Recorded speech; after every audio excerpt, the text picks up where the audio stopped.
Vamos a hacer unos berberechos al natural o al vapor. Lo más natural es cogerlos directamente en la playa, abrirlos uno contra otro y comerlos directamente. Como no estamos en la playa, yo compré estos berberechos, no los voy a usar todos.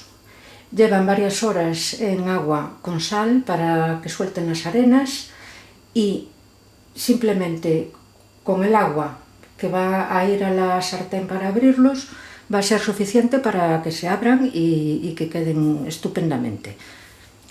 La sartén ya está caliente, así que vamos a empezar a echar a puñados.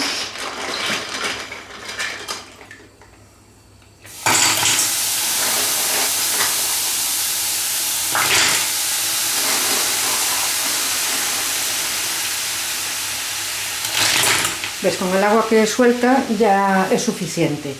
Hay gente que los abre con vino, desde luego se puede hacer, están más sabrosos, pero no son al natural, son con vino. Los haremos otro día porque además llevan ajo. Y esto enseguida se abre.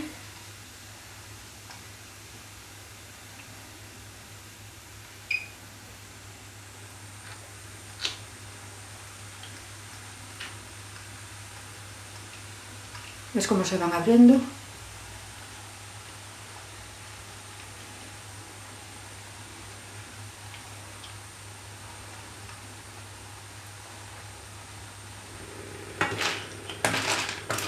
Si hay alguno que no se abre, hay que desecharlo, porque eso es que está malo. Vamos a tapar un poquito para acelerar el proceso. Bien, ya están listos. Los tuve un minuto tapados, por si hay gente a la que no le gustan crudos, aunque están riquísimos.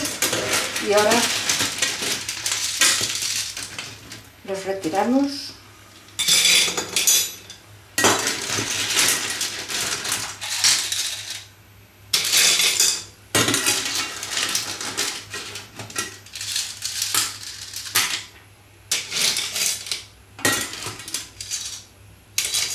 Y listo.